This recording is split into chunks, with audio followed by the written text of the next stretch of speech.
अस्सलाम वालेकुम नाज़रीन, एक महकती और चहकती सुबह के साथ मैं हूं आपका मेज़बान हन्नान बुखारी और मैं हूं फातिमा नासिर। सिटी एट 10 के साथ इस खूबसूरत सुबह का आगाज़ करते हैं। उम्मीद करते हैं कि आप लोग सब ठीक हैं, अपना ख्याल भी रख रहे हैं और अपनी फैमिलीज़ का भी बहुत बहुत ख्याल रख रहे हैं। जी, सबसे पहले तो ऑफ कोर्स हर दिन की तरह हम बात करेंगे मौसम के हवाले से। मौसम जो है बारिश होने के बाद अब वापस गर्मियों की तरफ जाता हुआ नज़र आ रहा है। हनान, आपको पता है मौसम जो है बड़ा टर्बुलेंट सा होता है हमारा। कभी जो है गर्मियाँ आ जाती हैं, कभी जो बारिश की तरफ हमें जाता हुआ नजर आता है और फिर वापस जो है हमें गर्मियों को एक्सपीरियंस करना पड़ ही जाता है। तो आइंदा 24 घंटे में मौसम की क्या सूरत है? बिल्कुल, आइंदा 24 घंटों के अंदर बादलों की आंख मचोली तो शहर फैसलाबाद के अंदर महकमा मौसमियात के मुताबिक जारी रहेगी, लेकिन बारिश के इम्कानात अलबत्ता कम हैं और आज ज्यादा से ज्यादा दर्जा रात जो है वो 26 डिग्री सेंटीग्रेड, जबकि कम से कम दर्जा रात जो है वो 13 डिग्री सेंटीग्रेड रहने के इम्कान है। हवा 18 किलोमीटर पर आवर की स्पीड से चल रही है और इसके साथ साथ हवा में नमी का तनासुब जो है वो 65% है। महकमा मौसमियात का ये कहना है कि बारिश के आसार कम है, अलबत्ता बारिश हो भी सकती है। अब अगर देखा जाए तो गिलगित बल्तिस्तान समेत बहुत सारे इलाकों के अंदर बारिशें भी हो रही हैं और इसके साथ साथ बर्फबारी भी किसी किसी मुकाम के अंदर हो रही है। इस वजह से जाते हुए सर्दी ने थोड़ा सा अपना रुख दिखाया है। टेम्परेचर आम दिनों से कम है, लेकिन ये कहा जा रहा है कि आने वाले दिनों के अंदर दर्जा रात बढ़ेगा और गर्मियां जो है वो आती हुई दिखाई दे रही है। इसलिए शहरी जो हैं वो अपने जितने भी एसीज हैं उनकी सर्विसेज करवा रहे हैं और नए एयर कंडीशंस का बिजनेस भी काफी पीक पे जा रहा है, क्योंकि जैसे ही गर्मियां आने शुरू होती हैं लोगों की कोशिश होती है ज्यादा से ज्यादा एयर कूलर और एयर कंडीशनर जो है वो खरीदे जाएं। अलबत्ता हम यही दुआ करते हैं कि आने वाले दिन भी इसी तरह मौसम खुशगवार हों जैसे कि आज या गुज़श्ता रोज से। बिल्कुल हनान, और आपने कल एक बड़ी अच्छी बात की थी कि इस मौसम में बड़ा ज़रूरी होता है कि आप अपना ख्याल रखें, जो आपकी इर्द गिर्द की चीज़ें हैं उनकी सफाई का भी ख्याल रखें। पानी बहुत जगहों पे इकट्ठा हो जाता है इस वेदर के अंदर, तो उस पर मॉस्किटोज वगैरह होने का खतरा होता है। तो आप कोशिश करें कि अगर कहीं पे भी आपको जमा हुआ पानी नजर आता है, एटलीस्ट अपनी सराउंडिंग्स में, अपने घर के अंदर जो है उन चीज़ों को कोशिश करें कि अवॉइड करें और अपनी सेहत का जो है बहुत खास तौर पर ख्याल रखें, बिकॉज हम लोगों को आपकी सेहत जो है वो बहुत अजीज है, आप लोग हमें बहुत बहुत अजीज हैं। और हनान, आज मैं एक और हवाले से बात करना चाह रही थी जहाँ पे हम बात करें हमारी ऑडियंस के बारे में, हम बात करें औरतों के हवाले से आज स्पेशली, बिकॉज हम कब से देखते आ रहे हैं कि ब्यूटी स्टैंडर्ड्स जो हैं बड़े अनरियलिस्टिक सेट किए जाते हैं औरतों के लिए, लेकिन आज की दुनिया में 2021 के अंदर आज की जो औरत है वो बहुत मजबूत है, वो बहुत स्ट्रांग है, वो मुख्तलिफ है, डिफरेंट है और अपनी जो डिफरेंसेस हैं हम एकजुट होकर जो है उनको एक्सेप्ट भी करते हैं, दूसरे लोगों को भी हम पॉजिटिव और एम्पावर्ड फील कराते हैं। आज की जो औरत है वो बहुत अजीज है, हमें बहुत अजीम है, क्योंकि हमारी जो नेक्स्ट जनरेशन है उसकी सारी जो अपब्रिंगिंग है, जो भी हमारा फ्यूचर होगा, जो हमारी फ्यूचर जनरेशन की सोच होगी, वो आज की औरतों पर ही डिपेंड करती है। इसलिए औरत आज पहले से भी ज्यादा जरूरी है। 2021 है और जितने भी फैशन ब्रांड्स हैं उन्होंने अपने आप को 2021 के साथ और आज की औरत के हिसाब से एडजस्ट कर लिया है। हमारे मोहम्मद अली जिन्ना, कायदे आजम मोहम्मद अली जिन्ना जो है उन्हें भी ट्यूबरकुलोसिस था, उनकी भी डेथ का कॉज यही बीमारी बनी थी। वर्ल्ड वाइड ये कहा जा रहा है कि हर साल जो है इसके लिए कैंपेन चलाई जाती हैं और 24 मार्च को इस दिन को मुख्तस किया गया है टीबी की कैंपेन के लिए और दुनिया को इसके हवाले से अवेयरनेस दी जाती है। बहुत सारी ड्रग्स बनाई जाती हैं, बहुत सारी मेडिसिन बनाई जाती हैं इसे रोकने के लिए। उन मेडिसिन को बनाने का मकसद ये होता है कि आपकी बॉडी को इम्यून किया जाए, लेकिन जिस तरह से हमारी बॉडी इम्यून होती है इस तरह से ये माइक्रोबैक्टीरियम भी इन ड्रग्स के, इन मेडिसिन के रेजिस्टेंट हो जाता है। इसलिए स्ट्रेटजीज चेंज करके मेडिसिन जो है हर साल तैयार की जाती है और कोशिश की जा रही है कि इस बीमारी को कम से कम किया जाए। लेकिन आपने अपनी डाइट को, अपनी हेल्थ को बेहतर रखने के लिए अच्छी चीजें खानी हैं ताकि आपका इम्यून सिस्टम वीक ना हो, क्योंकि आजकल कोरोना वायरस की वबा भी है और वबा से रुकने के लिए सबसे पहले वो बेहतरीन मशीनरी आपके लिए, आपके अंदर बिल्ट इन जो अल्लाह ताला ने रखी है, आपका इम्यून सिस्टम, उसे बेहतर रखना है और उसे बेहतर रखने के लिए अपनी डाइट और दीगर अपनी एक्टिविटीज और अपनी नींद उनको बेहतर रखना है ताकि आपकी सेहत जो है वो बेहतर हो सके।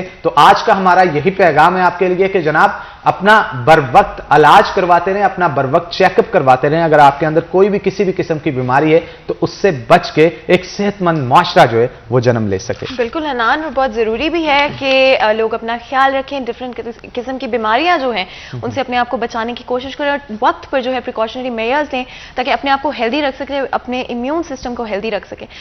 इसके अलावा भी हनान, आज हम लोगों के हवाले से, अपनी सोसाइटी के हवाले से एक और बड़ा जो इम्पोर्टेंट सब्जेक्ट है, जो कि आजकल स्पेशली लॉकडाउन के अंदर कोरोना वायरस के होते हुए बहुत डिस्कशन में आ रहा है, उसके बारे में बात करेंगे। आज हम बात करें एजुकेशन के बारे में।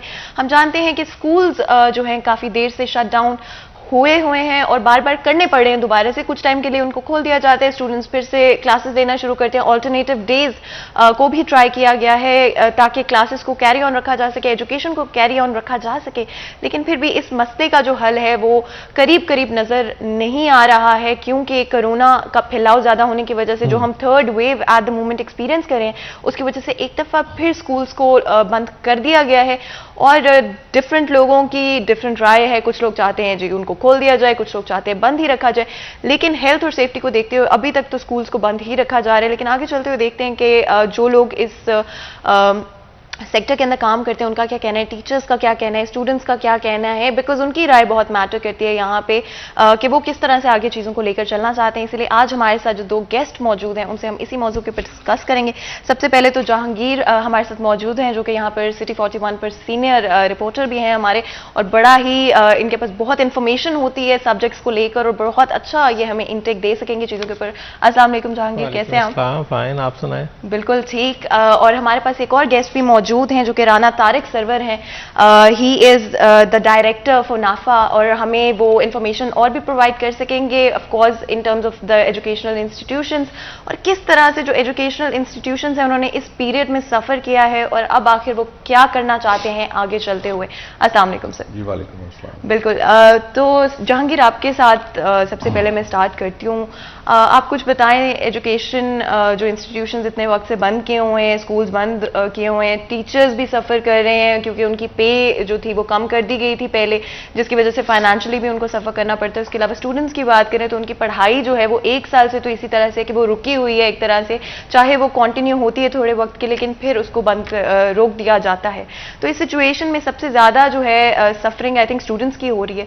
लेकिन आगे चलते हुए क्या किया जा सकता है कि इस सिचुएशन को थोड़ा इंप्रूव किया जा सके? फातिमा, सबसे ज़्यादा कोरोना में जब कोरोना आया और सबसे पहले स्कूल बंद करने का रुख किया गया, और अब तीसरा फेज़ है जिसमें स्कूल को तीसरी बार बंद किया गया है। अनफॉर्चुनेटली 2020 मार्च की अगर बात करें, और अब 1 साल के दौरान सिर्फ 2-3 माह बच्चों को पढ़ने का मौका मिला है रेगुलरली। और इसके अलावा हमारा ऑनलाइन सेटअप जो है वो इतना कारगर या इतना कारआमद साबित नहीं हो सका, बिलखसूस स्कूल और कॉलेजेस में। यूनिवर्सिटीज़ का एक सेपरेट इशू है, लेकिन सबसे ज़्यादा हमारे बच्चे मुतासिर हुए। एग्ज़ाम नहीं लिए गए, पिछले साल प्रमोट कर दिया गया बच्चों को बगैर एग्ज़ाम के। इस दौरान फाइनेंशियल क्राइसिस बहुत ज़्यादा प्राइवेट सेक्टर को फेस करना पड़ा, क्योंकि फीसिस का बड़ा इशू रहा। पेरेंट्स का कहना था बच्चे स्कूल नहीं जा रहे तो फ़ी क्यों पे करें, और दूसरी तरफ जो स्कूल मालिकान थे वो उनका कहना था कि अगर हम फ़ी कलेक्ट नहीं करेंगे तो हम एक्सपेंस कहाँ से मीट करेंगे, रेंट कहाँ से देंगे, बाकी जो अलाउंसेस हैं, टैक्सेस हैं, टीचर की सैलरीज हैं, उनके इश्यूज सामने आते रहे। और 300 के करीब जो फैसलाबाद के स्कूल हैं वो बिल्कुल बंद ही हो गए, क्योंकि वो रेंट भी नहीं दे सके अपनी इमारतों के, और हैंड टू माउथ होने की वजह से। अब आज ही अनाउंस किया गया है प्राइवेट सेक्टर की तरफ से कि तालीम बचाओ मार्च करेंगे फैसलाबाद में, जिसमें प्राइवेट सेक्टर जो है वो कलेक्टिवली इकट्ठे होंगे। जिला कौंसल चौक से घंटाघर तक प्रोटेस्ट की कॉल दी गई है, ताकि गवर्नमेंट को ये मैसेज दिया जाए कि पिछली बार भी जब 2020 में लॉकडाउन लगा तो पहले 2 हफ्तों के लिए लगाया गया और उसको 6 माह तक एक्सटेंड किया गया। अब भी सिनेरियो वही नजर आ रहा है कि शायद ये प्रोलॉन्ग होगा लॉकडाउन और स्कूल मजीद बंद रहेंगे। आगे चलकर 2 माह बाद बच्चों के एग्जाम है, मैट्रिक और इंटर के। अगर दोबारा उस सिमत में जाया जाएगा कि लॉकडाउन एक्सटेंड होता है, पेपर नहीं होते, बच्चों को किस तरह पास करेंगे? जहांगीर, हेल्थ और सेफ्टी इसमें इंपॉर्टेंट नहीं है। अगर बच्चे, ऑब्वियसली हम जानते हैं कि स्कूल एनवायरनमेंट के अंदर बहुत मुश्किल है बच्चों को सेपरेट रखना, उनकी सैनिटाइजेशन, चीज़ों की सैनिटाइजेशन का भी ख्याल रखना। अच्छा, हमारे फेडरल मिनिस्टर हों या हमारे प्रोविंशियल मिनिस्टर हों एजुकेशन के, उन्होंने यही कहा बार बार अपनी टॉक में कि सबसे ज़्यादा फॉलो किया जा रहा था स्कूल्स में, कॉलेजेस में SOPs को, क्योंकि वहाँ पर बच्चों के एंट्री के साथ ही मास्क भी पहनना लाजिम है, क्लासेस में डिस्टेंस भी मेंटेन है। उसके अलावा क्लासेस में ब्रेक नहीं थी, कैंटीन बंद कर दी गई थी, एक्सचेंज मना था एक दूसरे से चीज़ें लेना देना, और बहुत ही कम केसेस सामने आए स्कूल्स में अगर देखा जाए। और इस हवाले से अगर देखा जाए बाज़ार में, मार्केट में, और जैसे ही बच्चे स्कूल से बाहर आएँ या कहीं भी जाएँ या मार्केट में जाएँ, इवन आप तफरी गाहों में जाएँ, तो जैसे ही स्कूल बंद होते हैं बच्चे तफरी गाहों का, बाज़ारों का, गलियों का रुख कर लेते हैं। वहाँ पर तो कोई SOPs नहीं है।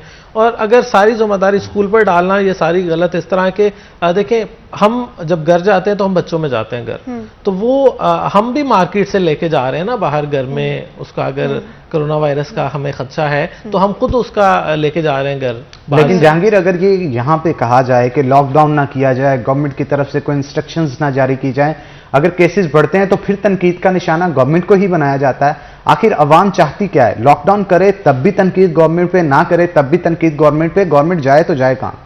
अच्छा, गवर्नमेंट का काम है कि अगर वो देखें, हर चीज़ को आप कंपैरिजन करें।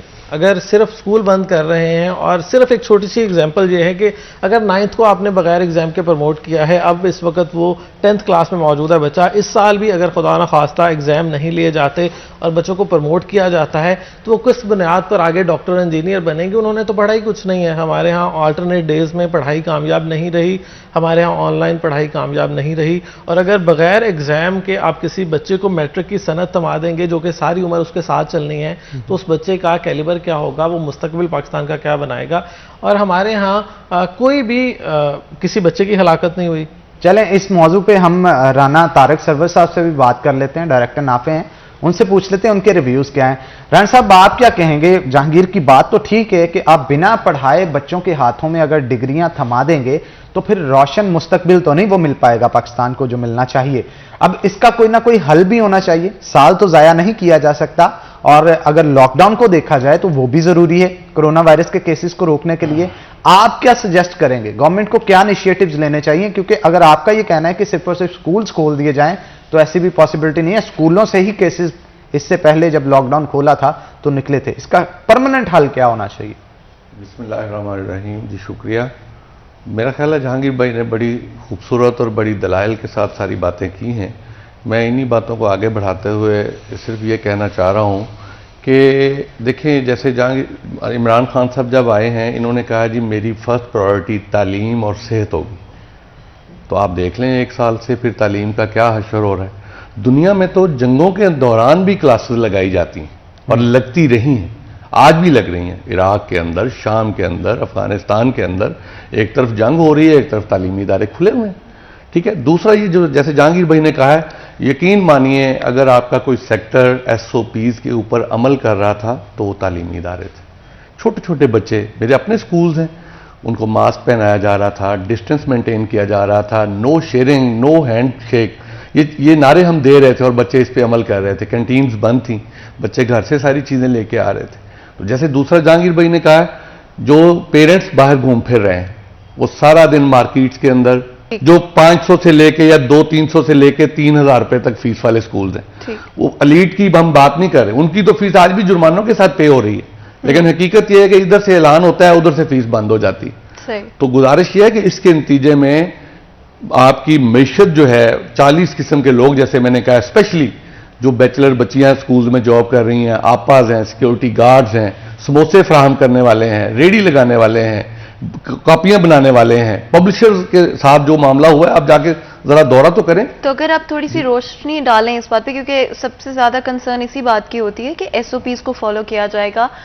जैसे कि आपने खुद मेंशन किया कि स्कूल सेक्टर के अंदर बहुत अच्छी तरह SOPs को फॉलो किया जा रहा था, तो आप बताएंगे किस तरह से फॉलो किया जा रहा था, और अगर आगे चलते हुए दोबारा स्कूल्स खोले जाते हैं तो किस तरह से ख्याल रखा जाएगा कि बच्चे जो हैं उनकी सेफ्टी भी सही रहे और अगर ये जो इशू है ये भी सॉल्व हो जाए? बिल्कुल, इसका जवाब लेंगे फातिमा, लेकिन एक छोटी सी ब्रेक के बाद। तो नाज़रीन, यहाँ पे एक ब्रेक लेंगे, ब्रेक के बाद दोबारा हाजिर होंगे, कहीं मत जाइएगा, हमारे साथ रहिएगा।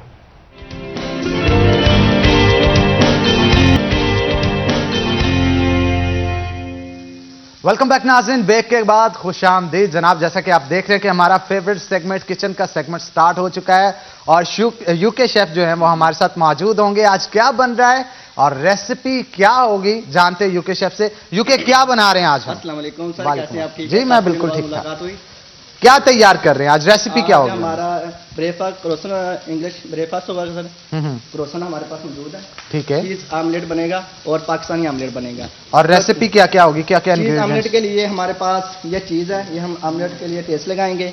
इसके ऊपर स्टफिंग के लिए चीज़ लगाएंगे। इसकी जो साइड लाइन है चीज़ आमलेट की, वो हमारे पास टिक्का है, चिकन टिक्का, हमारे पास मशरूम है और चिकन सॉसेज है, ब्लैक गोलीफ है हमारे पास। इसको हम सोते करेंगे, ये हमारे इंग्लिश ब्रेकफास्ट के साथ होंगे।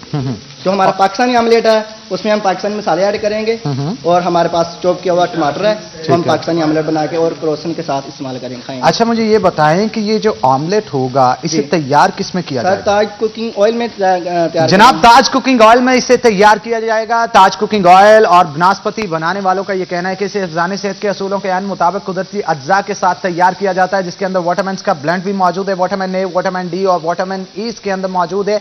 अगर आप चाहते हैं कि आप हिफ्ज़ान सेहत के असूलों के ऐन मुताबिक घरों के अंदर ऑयल को इस्तेमाल करें तो बाजार में जाते सबसे पहले आपका इंतखाब ताज सनफ्लावर्स और इसके साथ साथ ताज कुकिंग ऑयल जो है उसका होना चाहिए। तो खाने के लिए जो है यूके, आप क्या कहेंगे, ऑयल की कितनी अहमियत होती है? ऑयल जबरदस्त अगर हो तो आपका खाना अच्छा होगा। जबरदस्त होगा तो सर फ्लेवर निकलेगा, ताकि जैसे घरों में देसी घी इस्तेमाल करें, देसी घी की खुशबू होती है, ताज कुकिंग ऑयल की खुशबू होनी चाहिए, टेस्ट अच्छा।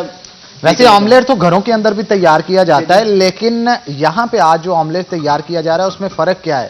सर ये नॉनस्टिक पैन है हमारे पास। अच्छा, ये हमने 2 आग मिक्स किए हैं, हम इसमें टेस्ट लगाएंगे। टेस्ट लगाने के बाद इसमें हम डालेंगे हल्का सा टच दिया कुकिंग ऑयल का जी। उसके हम डालने के बाद इसको हम थोड़ा देर के लिए इसको स्लो आंच पे रखेंगे। उसके बाद हम साइड चेंज करेंगे ताकि हमारी टिक्की टाइप बन जाएगी जी। बिल्कुल। अच्छा फातिमा, आप क्या कहेंगी, ब्रेकफास्ट जो होता है ये अगर आप अच्छा कर लें तो आपका सारा दिन अच्छा गुजरता है, और आज बड़ा यमी ब्रेकफास्ट जो है यूके शेफ की तरफ से तैयार किया जा रहा है, क्या कहेंगे? यार अमेजिंग लग रहा है। I think it looks very very good और हेल्दी भी लग रहा है। और ब्रेकफास्ट जैसे कि आपने कहा कि बहुत ज़रूरी होते हैं, बल्कि दिन का एक्चुअली सबसे इंपॉर्टेंट मील जो ब्रेकफास्ट ही होता है, बिकॉज वो आपके बाकी के दिन की टोन सेट करते हैं, सुबह सुबह आपको एनर्जाइज भी रखता है। तो ब्रेकफास्ट हमेशा ही बड़ा इंपॉर्टेंट होता है। आई एम श्योर कि हमारी जो ऑडियंस इस वक्त देख रही है, जो औरतें घर में देख रही हैं, वो ये रेसिपीज जो हैं वो आसानी से अपने घर पर भी ट्राई कर सकेंगी। और घर वालों को मज़े मज़े के खाना खिलाना तो हर औरत को पसंद होता है, किसको पसंद नहीं होता, अपने बच्चों को, अपने मियाँ को।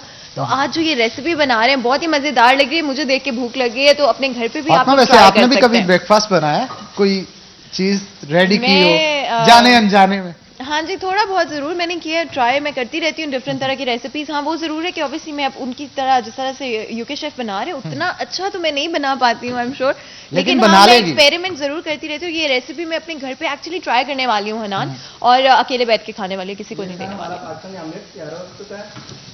शेयरिंग में मोहब्बत है, शेयर किया करते हैं, अकेले कोई चीज नहीं खानी चाहिए। तो यूके शेफ भी हमारे साथ मौजूद है। जनाब, इसमें बड़ी डिफरेंट चीज की ऑमलेट के अंदर चीजें ये यूज कर सर रही है। पाकिस्तानी आमलेट है हमारा, चीज आमलेट हम इसके बाद बनाएंगे सर। पाकिस्तानी ऑमलेट के अंदर आप जो इंग्रेडिएंट यूज कर रहे हैं ये आमतौर पे ऑमलेट के अंदर नहीं होता हमारे तो पास। ये मेरा ख्याल रेस्टोरेंट स्टाइल के अंदर जी बनाई- जी जी, रेस्टोरेंट इंग्लिश पे पास में इस्तेमाल किया जाता है। ये हमारा फेस है, क्रश चिली, व्हाइट पेपर है और गरम मसाला और साल्ट है हमारे पास। और हमने जुकीनी इसमें डाला और टमाटर चॉप किया हुआ और टिक्का इसमें चॉप किया हुआ डाला हुआ है। अच्छा, इसमें ऑलिव डाले जाएंगे? नहीं सर, ये चीज आमलेट में हम साइड लाइन देंगे सर, ठीक इसको है। सोते करने के बाद। ये हमारा इंग्लिश ब्रेकफास्ट होगा, ये हमारा पाकिस्तान आमलेट होगा सर। ठीक है। क्रोसिंग के साथ। पाकिस्तान ऑमलेट के अंदर चिकन भी डाला जा रहा है? जी जी। और अच्छा, ये टमाटर जो आपने ये सर ये इंग्लिश ब्रेकफास्ट के साथ जाएंगे साइड में। जैसे ये सॉसेज पड़े हैं, इसको हम सोते करेंगे, ब्लैक गोलीफ है, मशरूम है, इसको ताज कुकिंग ऑयल में थोड़ा सा इसको डालने के बाद इसको टेस्ट लगा के इसको सेपरेट रखेंगे। हमारे पास न्यूटेला सॉस भी है, क्रोसन भी हमारे पास मौजूद है। चीज़ हम आमलेट के ऊपर, जब आमलेट तैयार हो जाएगा, चीज़ हम इसके ऊपर रख के इसकी स्टफिंग करके क्रोसन की स्टफिंग के अंदर डाल देंगे सर। बिल्कुल आप ठीक कह रहे हैं। तो फातिमा, सुन लिया यूके शेफ को आपने, जी, खूब यम्मी रेसिपी बन और गया। मैंने बड़े ध्यान से फॉलो करने की हनान कोशिश की। आई एम श्योर हमारे ऑडियंस जो है वो इस रेसिपी को लिख सकते हैं, या आपकी स्क्रीन पर शो हो रही होंगी, आप वहां से भी इसको देख सकते हैं और अपने घर पे जरूर ट्राई करें। It's a very healthy, very light weight breakfast. और जैसे ये बनता है हनान, आई थिंक हमें भी थोड़ा ट्राई करके देखना हाँ, चाहिए। ट्राई कि किस करना तरह से- चाहिए, क्योंकि टेस्ट को हम तो ही इसे पास करेंगे ही करेंगे, लेकिन आज हमारे जो गेस्ट होंगे वो भी इसको चख के बताएंगे कि यूके Definitely, शेफ की बनाई गई रेसिपी जो है वो मजेदार है या नहीं। तो फातिमा, मुझे ये बताइएगा कि ऑमलेट जो होता है उसमें न्यूट्रिशन लेवल भी पूरा होता है। एग से आपको प्रोटीन मिल रहा है, आप इलेक्ट्रोलाइट्स और न्यूट्रिएंट्स जो है वेजेस जो इसके अंदर यूज की जाती हैं उससे ले रहे हैं, चीज से आपको प्रोटीन मिलता है, तो ये एक मुकम्मल हेल्दी ब्रेकफास्ट होगा। बिल्कुल हनान, और एग जो होता है हमारी डाइट का बड़ा इंपॉर्टेंट पार्ट होता है, लेकिन क्योंकि ऑब्वियसली प्रोटीन्स बड़े इंपॉर्टेंट होते हैं, आजकल की जिंदगी में हम इतनी भागदौड़ में लगे होते हैं कि फास्ट फूड की चीज़ों पे हम लग जाते हैं। ब्रेकफास्ट में भी हमें होता है कि जल्दी जल्दी में हम ध्यान नहीं दे पाते, लेकिन एग एक्चुअली बड़ा इंपॉर्टेंट पार्ट है हमारी डाइट का, because it's a full healthy meal. ना तो ये फैटनिंग होता है, इससे आपकी अगर आप डाइट पर हैं या आप वेट लूज करने की कोशिश करें, बिकॉज आई नो कि आज की दुनिया में लोग जो है बहुत वेट कॉन्शियस हैं, बहुत फिटनेस का अपनी ख्याल रखते हैं, तो egg is the perfect thing जो आप ब्रेकफास्ट में ले सकते हैं, बिकॉज इससे आपको फैटनिंग जो है कैलोरीज वो नहीं मिलती हैं, बल्कि हेल्दी आपको कैलोरीज मिलती हैं, आपको प्रोटीन बहुत सारा मिलता है, जो कि थ्रू द डे जो है आपकी एनर्जी लेवल्स को गिरने नहीं देता है। और आपको पता होगा कि कहा जाता है कि हमेशा have the breakfast like a king and dinner like a beggar, तो उसका मतलब असल में ये होता है कि जो आपको ब्रेकफास्ट होते हैं वो बहुत हेल्दी, बड़ा न्यूट्रिशन से भरा हुआ और बड़ा भरपूर किस्म का होना चाहिए, लंच ताकि तो आप आपने हेल्दी स्किप रहें। कर दिया, लंच किस तरह से करना चाहिए ये भी तो बता दें ना। लंच आई थिंक लेवल रखना चाहिए, डिपेंडिंग ऑन कि वजीरों की तरह कर आपको लेना चाहिए। वजीरों की तरह कर लेना चाहिए। बिल्कुल, आपको ना मिडिल ग्राउंड रखना चाहिए। अच्छा, वैसे खवातीन की अगर खास तौर पे बात की जाए, अपनी डाइट को लेके बड़ी कॉन्शियस होती है, वो टम्मी बाहर ना आ जाए, स्किन पे रैशेस ना हो, स्किन आपकी ग्लो करनी चाहिए, ऑयली हेयर ना हो जाए, फॉलिकल्स, स्किन ना हो जाए, हेयर्स के हवाले से बड़ी कॉन्शियस होती हैं, तो उसके लिए आपको न्यूट्रिशन लेवल अपना पूरा रखना चाहिए। 5 कलर्स डाइट के अंदर ऐड कर देने चाहिए।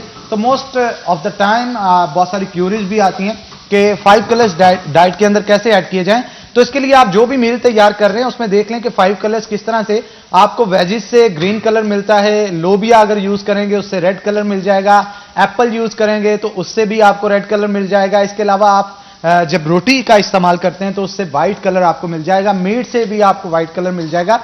तो इस तरह से करके कॉम्बिनेशन एक बना के आपको चुकंदर, गाजरें, इस तरह की चीजें जो हैं वो मूली वगैरह ऐड कर लेनी चाहिए, ताकि आपको प्रॉपर न्यूट्रिशंस जो हैं वो अपनी डाइट से समर मिलें। के अंदर Hanan, because I think it's even more important कि अपने आप को थोड़ा फिट रखा जाए, बिकॉज ड्रेसिंग कुछ इस किस्म की होती है कि आप उसको ना ज्यादा लेयर अप नहीं कर सकते, बिकॉज विंटर्स में we can get away with stuff like that, even though being different sizes is something very you know very good, और उसमें कोई गलत बात नहीं है। लेकिन अगर आप अपनी सेहत का ख्याल रख रहे हैं, अपनी फिटनेस का ख्याल रख रहे हैं, तो बिल्कुल जरूरी है कि समर मंथ्स के अंदर स्पेशली जो है ड्रिंक हाइड्रेटेड अपने आप को रखा जाए, ड्रिंक ज़्यादा से ज़्यादा ली जाए, ब्रेकफास्ट हेल्दी किया जाए। उसके अलावा जो बाकी के दिन की भी आपकी डाइट है, जैसे कि हनान भी बात कर रहे हैं कि अपनी डाइट के अंदर ग्रीन्स ज़रूर इनकॉर्पोरेट करें, फ्रूट्स, वेजिटेबल्स, उनको ज़रूर अपनी डेली लाइफ का हिस्सा बनाएं, डेली अपनी जो डाइट है उसकी रूटीन का हिस्सा बनाएं, ताकि आप हेल्दी भी रह सकें। और सिर्फ इसलिए नहीं कि भाई वेट लूज करना है या जो ये हमने फिट रहना है, because at the end of the day आपने अपने आप को जो है वैसे मेंटली भी फिट रखना होता है और ओवरऑल अपनी हेल्थ का भी ख्याल रखना होता है, सिर्फ वेट लूज करने के लिए नहीं। बिल्कुल, इससे आप ठीक बहुत कह रही जरूरी हैं। तो यूके शेफ भी हमारे साथ मौजूद हैं, उनसे भी गुफ्तगू करते हैं। यूके अब जो है वो कौन सा और चीज आमलेट सर बनेगा क्रोसन के लिए, हम इसके ऊपर चीजें तैयार हो जाएगा, चीज की स्टफिंग करेंगे क्रोसन को। इसके लिए इंग्रेडिएंट क्या क्या यूज किए जाएंगे सर ये भी जरा इसमें बताइए। पाकिस्तानी मसाले हैं सर, और चीज इसके अंदर तैयार करने के बाद इसके ऊपर रख के उसको पाकिस्तानी मसाले कौन कौन से यूज हमारे किए पास सॉल्ट है, क्रैश चिली, व्हाइट पेपर और खुश्क धनिया। जाएंगे? इनके लिए क्वांटिटी क्या क्या होगी? एक पंच है सर, एक अंडे के लिए एक पंच होगा। जितने भी आपने एक अंडे के लिए एक जी, पंच होगा, जी। अगर 4 अंडे बना रहे हैं तो 4 तो पंच। टीस्पून 1 टीस्पून होगा छोटा। ठीक है। और इसको कितनी देर के लिए कुक करना है? सर ये कितने नॉनस्टिक temperature पैन पे? में स्लो आंच पे करना होता है ताकि ये नीचे से लगे ना, ये इजीली बड़ा आसान है सर। ये अच्छा, ये मोस्ट ऑफ द टाइम आप जो ऑयल सेपरेज है वो भी तो यूज कर सकते हैं ना? जी, जी। मतलब बहुत सारे लोग जो डाइट पे होते हैं जी वो सर, conscious ये होते हैं। नॉनस्टिक पैन में हल्का सा टच देना होता है ऑयल का। तो हल्का हम टच। दूसरे घरों में पैन होते हैं उसमें ज्यादा ऑयल लग जाता है, ये हमारा नॉनस्टिक पैन है, इसमें हल्का सा टच देंगे ऑयल का। ठीक है, मतलब ज्यादा ऑयल यूज जी, नहीं नहीं, किया अगर जाएगा, जिसमें- वो आपके हेल्थ के लिए भी जो जी, है नुकसान है। वो नुकसानदेह होता है। तो फातिमा, हमारे यहाँ जब घरों के अंदर खाने बनाए जाते हैं, कल्चर कुछ इस तरह का है कि जब तक बोटियां ऑयल में डिबो नहीं दी जाती तब तक सेटिस्फेक्शन नहीं मिलती कि यार ये खाना मजे का नहीं बना। बिल्कुल हनान, और ज़्यादातर ऑयल जो है वो एक्सेसिवली इस्तेमाल किया जाता है। इवन अगर आप सालन में आपने कभी नोट किया हो तो काफ़ी ज़्यादा जो है ना, अगर आप उसको टर्न करो तो आपको ऑयल बाहर निकलता हुआ सेपरेटली एक्चुअली नज़र आ रहा होता है, बिकॉज वो इतना ज़्यादा खाने के अंदर ऐड कर दिया होता है। लेकिन as much as oil is important, भाई पाकिस्तानी खाने मसाले बड़े ज़रूरी होते हैं हमारे जो हाउस होल्ड के अंदर, टेस्ट ना आए खाने में तो मज़ा नहीं आता है, लेकिन उसको थोड़ा लिमिटेड रखा जा सकता है। बिल्कुल, लिमिटेड रखा जा सकता है। रखना जरूरी भी है क्योंकि ये आपकी हेल्थ के लिए बहुत इंपॉर्टेंट है। तो यहां पे नाज़रीन एक ब्रेक लेंगे, ब्रेक के बाद दोबारा हाजिर होंगे। कहीं मत जाइएगा, हमारे साथ रहिएगा।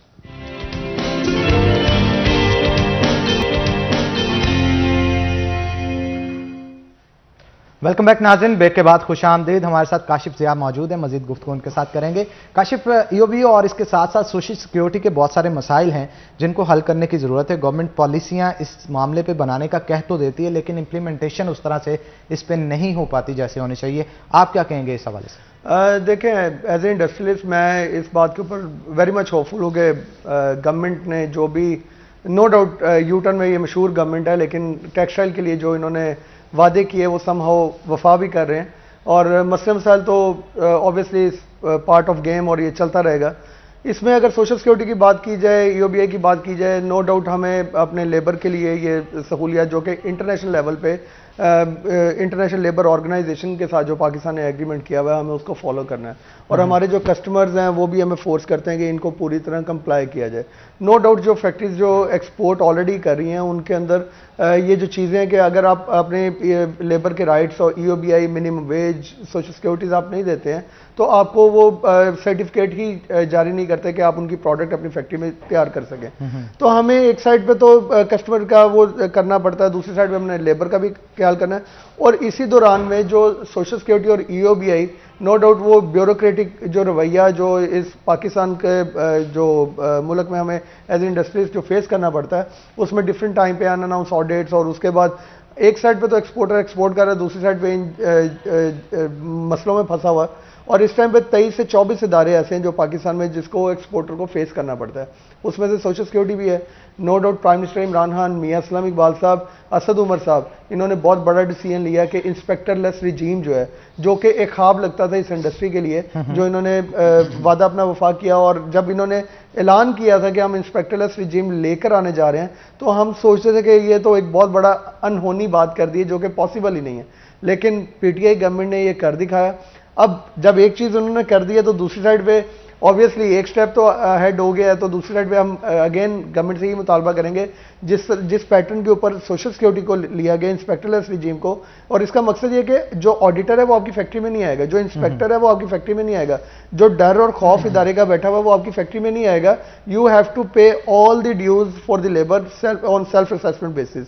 तो जब इस तरह की चीज़ें हैं, ईओबीआई भी अगर इस पैटर्न पे कर दी जाए, नो डाउट सोशल सिक्योरिटी जो है वो पंजाब गवर्नमेंट के अंडर आती है और ईओबीआई जो है वो वफाक के अंडर है। तो ईओबीआई के ऊपर भी हमने चेयरमैन जो ईओबीआई है उनसे भी बात की है, पॉजिटिव रिस्पांस है। और नो डाउट जो इनके रवैये थे, जो पिछली गवर्नमेंट्स में हमें फियर थे इन इदारों से, वो पीटीआई गवर्नमेंट में आके काफ़ी हद तक वो कंट्रोल हुए हैं और अभी विन विन सिचुएशन चल रही है। नो डाउट अभी मुश्किलात बहुत ज़्यादा हैं, एक्सपोर्ट्स को हमें बढ़ाना है, अपनी इकोनॉमी को बढ़ाना है, ज़र मुबादला को बढ़ाना है और अपने पाकिस्तान को आगे लेके चलना है। तो उसके अंदर जो भी बेटरमेंट के लिए हमें चीज़ें हो सकती हैं, हमने तो सजेशन देते रहना है। तो अगर ईओबीआई के मसले भी हल हो जाते हैं तो नो डाउट एक स्टेप अहेड होएगा इस बेटरमेंट। अच्छा, इसमें एक और चीज़ मैं ऐड ऑन करना चाहूँगा। 5.5 अरब रुपए की सब्सिडी भी सोशल सिक्योरिटी की मद में सनतकारों को इस गवर्नमेंट ने दी है, जो कि एक बहुत बड़ा रिलीफ है। जैसे उन्होंने बताया कि सोशल सिक्योरिटी सूबाई गवर्नमेंट के अंडर आता है, तो पंजाब हुकूमत ने एक स्टेप लिया है 5.5 अरब रुपए की सब्सिडी, जो कि हमने खबर भी चलाई थी 2-3 दिन पहले।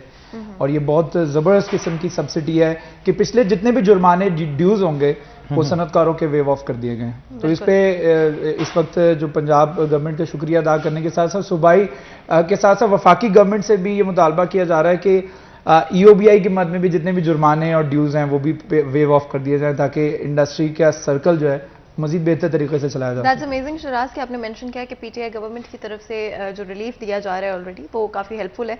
आपने ये भी मेंशन किया कि आप चाह रहे हैं कि और रिलीफ जो है ऐड किया जाए ताकि और स्मूथली रन कर सके जो हमारी इंडस्ट्री है।